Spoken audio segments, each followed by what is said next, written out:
మనం అదే సిరీస్లో రెడీగా మనం ప్రిపేర్ చేసి పెట్టుకోవాల్సిన థింగ్స్ ఏంటి అంటే అది రోస్టెడ్ పల్లీస్ ఎందుకు అంటే ఆబ్వియస్లీ బిర్యానీస్లో మిర్చి కసాలను అవ్వచ్చు, లేదా అన్నిట్లోనూ పల్లి నువ్వులు రోస్టెడ్వి వేసే రెడీగా ఉంటే ఆ పేస్ట్ అనేది వేసుకుంటే కూరల్లో టేస్ట్ ఉంటుంది, ఏ టైప్ ఆఫ్ కూరలో అయినా. ఇంకా చట్నీలు మార్నింగ్ దోశలకి ఇడ్లీలకి, ఇంకా అది కాకుండా ఈవినింగ్ స్నాక్గా రోస్టెడ్ పల్లి ఉంటే కొద్ది బెల్లంతో తినేయచ్చు.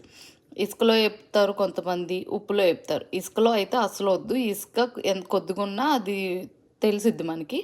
ఉప్పు వేసుకుంటే చట్నీ వేసుకున్నప్పుడు ఉప్పు చూసుకొని వేసుకోవాలండి, తగ్గించుకొని వేసుకోవాలి. ఎందుకంటే ఉప్పు కూడా అక్కడక్కడ ఉండిపోద్ది. ఉప్పు ఎందుకు వేసి ఈ ఉప్పులో ఎందుకు వేపుతారంటే ఉప్పు తొందరగా మాడదు కదా. సో ఉప్పు తొందరగా హీట్ని మెల్లిగా ఇస్తూ ఉంటుంది అనమాట. సో అదంతా ప్రాసెస్ ఎందుకంటే మనం మీడియంలో ఉన్న లోలో అయినా పెట్టుకొని వేపాలి. చాలా టైం కన్జ్యూమింగ్ ప్రాసెస్, అందుకే ముందు చేసుకోవాలి.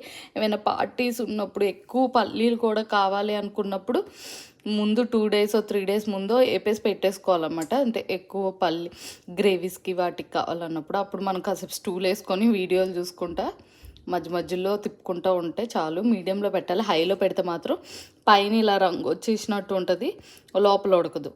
మనకి రోస్ట్ అయిందని ఎలా క్లారిటీ అంటే ఇదిగోండి, లోపల కూడా ఇలా బ్రౌన్ ఉంటేనే రోస్ట్ అయినట్టు.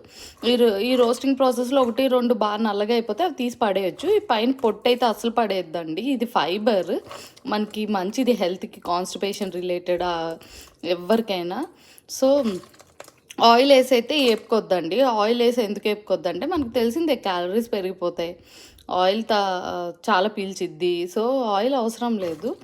సో అది దగ్గొచ్చిద్ది బాగా వేపే ప్రాసెస్లో. ఇదిగోండి వెంట ఆన్ చేయండి.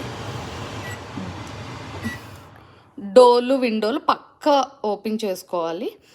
మనం ఇది చేసే ప్రాసెస్లో మనకు ఎవరినో ఒకరి మధ్యలో అటు ఇటు వెళ్తూ ఒకసారి తిప్పండి అని చెప్తే వాళ్ళు తిప్పుతారనమాట, ఒక చెయ్యే కాకుండా. సో ఇది పల్లీలు ముందు చేసి పెట్టుకోవచ్చు, ఇది ఫ్రిడ్జ్లో ఏం పెట్టుకోవాల్సిన అవసరం, బయట డబ్బాలో పెట్టేసుకుంటే సరిపోద్ది. సో మనకి పొద్దున్న దోశలకి వాటికి రెడీగా ఉంటాయి అన్నమాట రోస్టెడ్ పల్లి ఉంటే. ఈవెన్ గ్రేవీ కర్రీస్లో కూడా గబక్కన రోస్టెడ్ పల్లి ఉంటే మిక్స్ వేసేసి ఆ టేస్టే వేరే ఉంటుంది అన్నమాట. అది. Thank you.